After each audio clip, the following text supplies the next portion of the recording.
I invite you to review the battle map as of the morning of November 10th, which is a Monday. Let's sum up the weekend, how we spent it, thanks to our soldiers who are holding the defense on the front line. In particular, today, of course, we will also talk about the hottest spots, such as Pokrovsk, Myrnohrad, Kostyantynivka, and Vovchansk. I also want to talk about that today. So subscribe to us, leave a like, write your comments, and let's start the map review. What is happening right now in Pokrovsk? Yesterday, Commander-in-Chief Syrski was quoted on 1+1, saying that the situation is currently stable and under control, and that supposedly the logistics routes have been reorganized. However, things are not so clear-cut, so to speak. In particular, this ambiguity lies in the fact that Deep State made a post over the weekend stating that Myrnohrad is now effectively being squeezed into an operational encirclement by the Russians.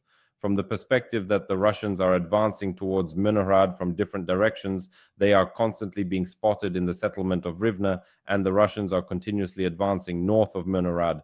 On the northern outskirts of the city, videos have already started to appear, showing strikes against Russians who have holed up in houses. This is exactly the kind of video that demonstrates the work of our drone against enemy groups infiltrating the northern high-rise buildings of Myrnohrad. Unfortunately, what you see in the footage is an unsuccessful attempt at such an attack, but the very fact is that they end up on the northern outskirts of Myrnohrad, although before this they were on the southern outskirts. In other words, the Russians are trying from different directions to encircle Myrnohrad, and in fact, the biggest risks that exist right now are that essentially without the kind of fatal battles happening in, say, Pokrovsk, Myrnohrad could be lost. Not exactly without a fight, but due to the blocking of logistical routes, Myrnohrad could be lost.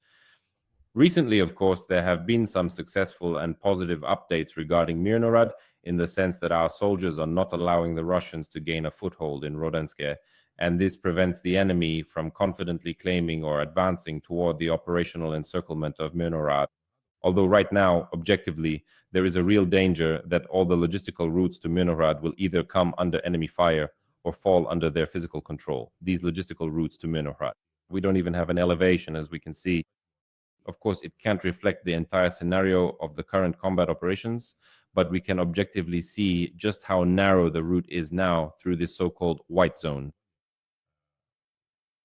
of passage, so to speak, to Myrnohrad. Therefore, this danger is definitely something that needs attention. If the routes have been reorganized, as the commander-in-chief says, okay, that's a great development, but the enemy is now, so to speak, already seeping in and infiltrating directly, even as far as Myrnohrad. The infiltration of the enemy into Pokrovsk is also ongoing. Right now, more or less, the dividing line is this highway between Dnipro and Donetsk. This very road, which is actually part of the city of Pokrovsk, passes through Pokrovsk. Its southern part, to the south of this highway, is essentially a zone of stable Russian control, as they have established their logistics through the south. It's difficult for our fighters here, although our groups from the airborne assault forces, special operations forces, and assault units are constantly coming here as well and trying to carry out flanking strikes against the enemy. But overall, this is the biggest problem. As for Pokrovsk, holding, so to speak, this location allows the Russians to reliably supply their units and enables them to advance both to the west, to the south, and ultimately to the east as well. Therefore, unless this gap is closed, we shouldn't expect anything good for Pokrovsk. Basically, there's a narrative being pushed now that the situation could somehow change drastically. As I have urged before, I continue to urge you to stick to the view that you shouldn't expect good news from Pokrovsk. If hypothetically we end up with the front line along the line I drew, that would actually be a somewhat luxurious scenario, because as of now, the northern districts of Pokrovsk are already where Russian positions are appearing, where Russian occupiers are showing up, and they are being cut off there. And this really is, right here, the zone of mixed control, the so-called gray zone, where there are both Russian positions and our positions surrounded, and drones from both sides are monitoring the area. If we manage to hold this buffer gray zone for a long period of time, that would probably be the most positive scenario, I would say, in terms of the fact that the Russians, apart from relatively consolidating and setting up logistics to the south, have started bringing in pilots and are planning to bring in equipment here in the near future as well. In particular, some light vehicles, assault vehicles, and the same motorcycles.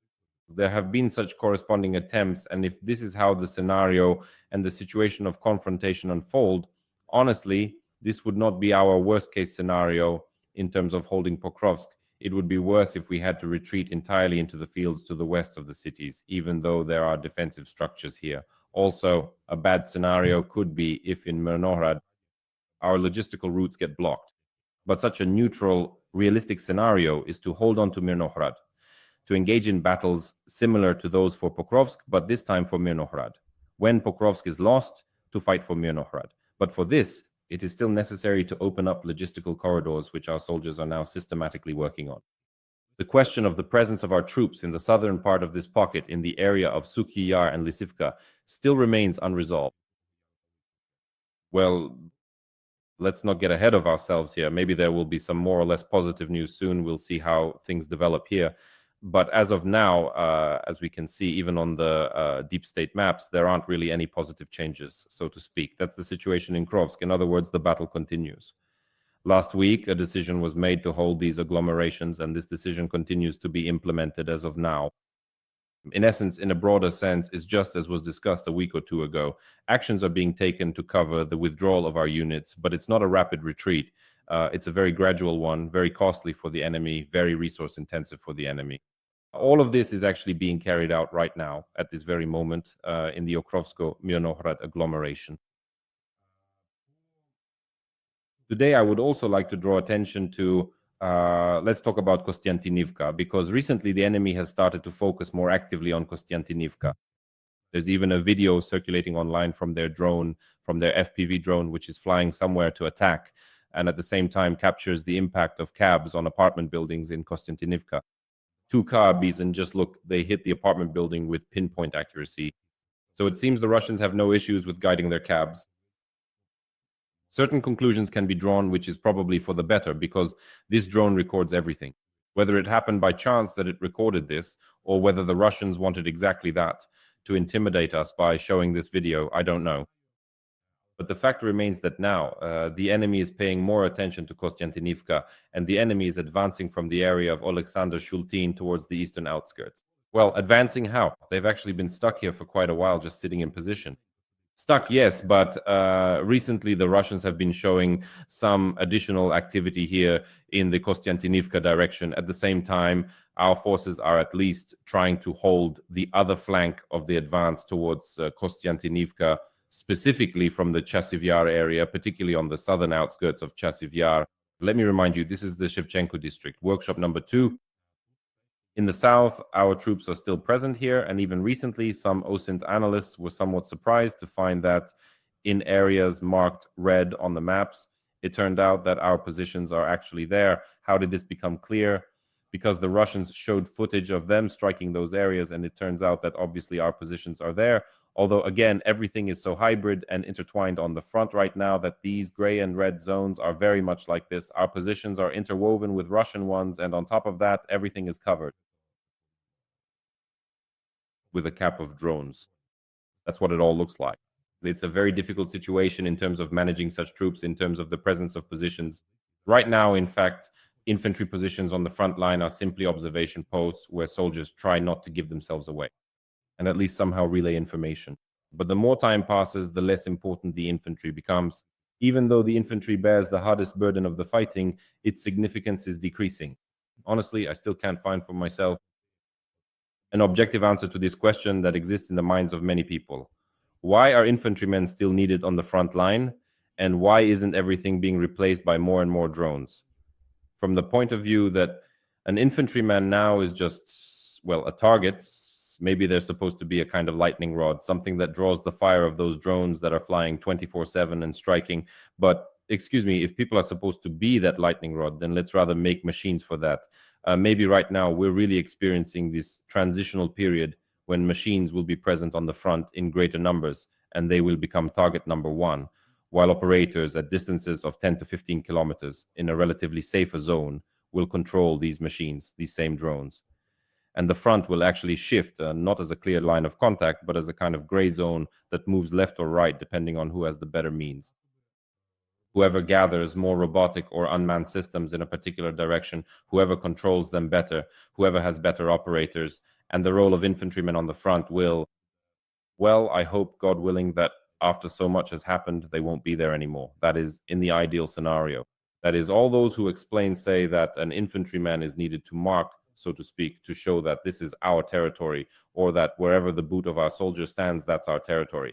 But is that really our main goal right now? Well, if, according to reports and briefings, we pass information up the chain that this is our position because our infantryman is sitting there, and it doesn't matter that the conditions for the infantry there are simply unbearable, but just so we can claim that this is our position, that's what the infantry is needed for. Well, maybe I don't understand something, but honestly, from many people I've talked to, I haven't received a clear, definitive answer as to what exactly the role of the infantry is right now and why.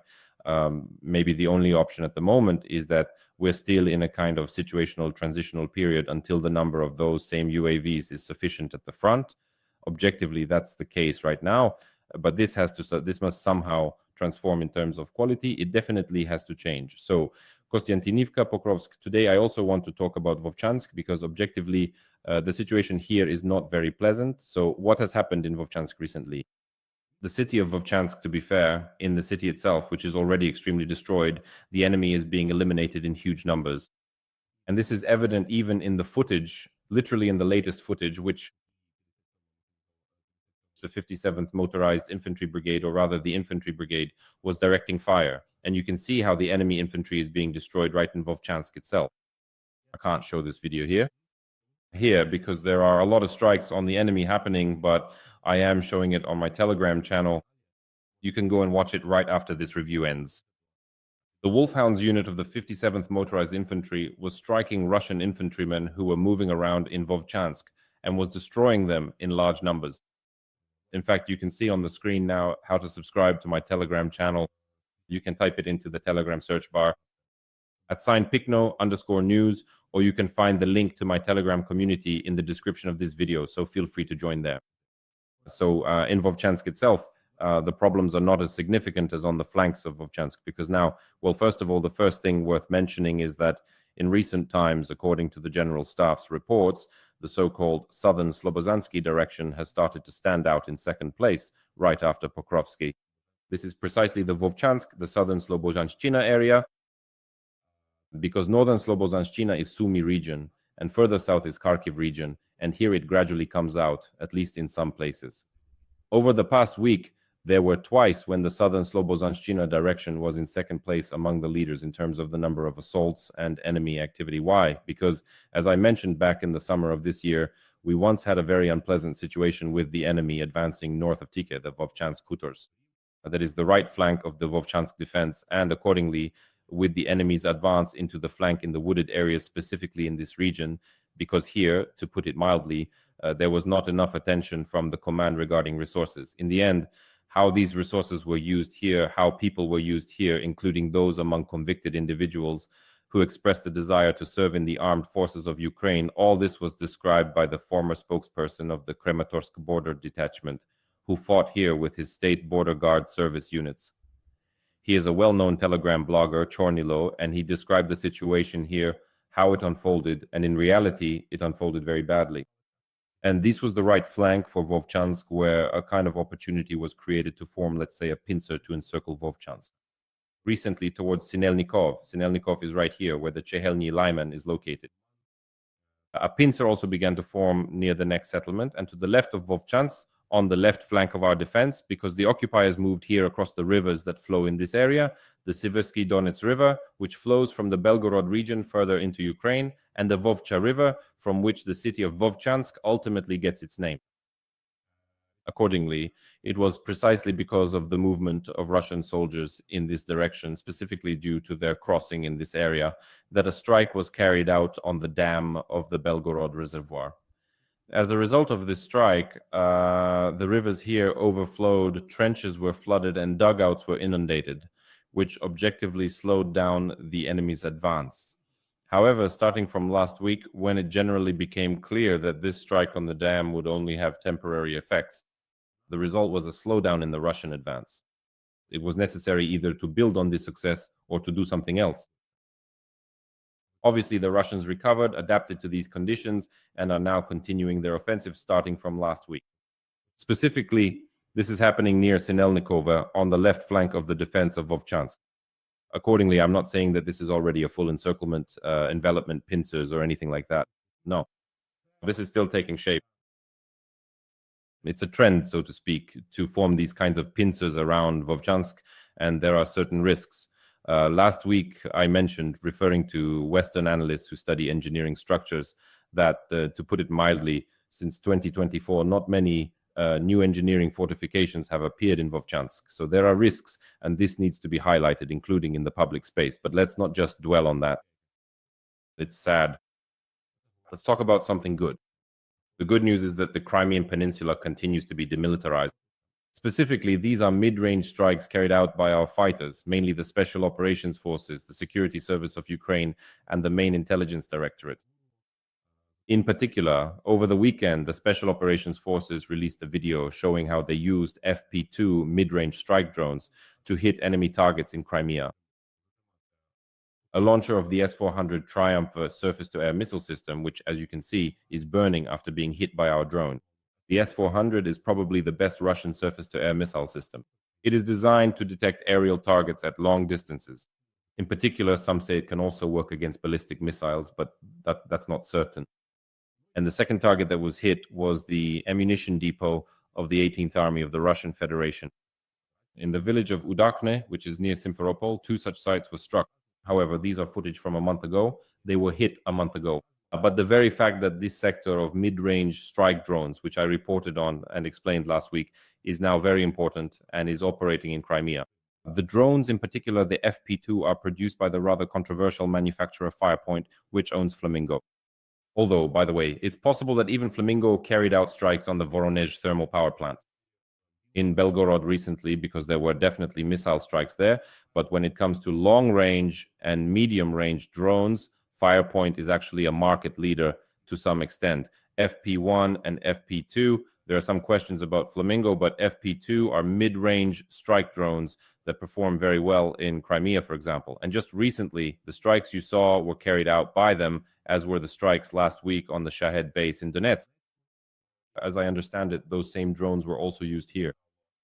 That Shahed base, according to preliminary data, saw between 500 and 1,000 Shahed drones destroyed at the Donetsk airport. Yesterday, let's say, satellite images of this Shahed base surfaced. What do we see in them? That there are 2 buildings. In the places where these Shaheds were stored at Donetsk airport, there are these 2 buildings, basically 2 warehouses. One was completely destroyed while the other was damaged. We can see that one of them was really wiped out entirely by our drones. So this sector of the middle strike, thank God, is developing. I really hope, based on information from our manufacturers, that this sector will grow even more, so to speak.